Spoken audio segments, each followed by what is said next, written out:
പ്രദർശനം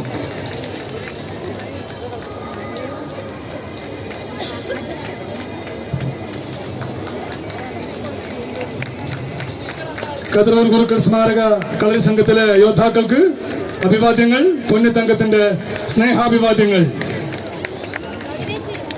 അടുത്തതായി അങ്കത്തട്ടിലേക്ക് പ്രവേശിക്കുന്നത് മലപ്പുറത്തു നിന്നും എത്തിച്ചേർന്നിട്ടുള്ള APM കളരി സംഘത്തിന്റെ യോദ്ധാക്കളാണ്. പൊന്നിത്തങ്കത്തിന്റെ ചരിത്രത്തിൽ ആദ്യമായി ഒരു മാസ് എൻട്രി ഈ അങ്കത്തട്ടിലേക്ക് നടത്തുകയാണ് APM കളരി സംഘത്തിന്റെ മുഹമ്മദ് ഗുരുക്കളും സംഘവും.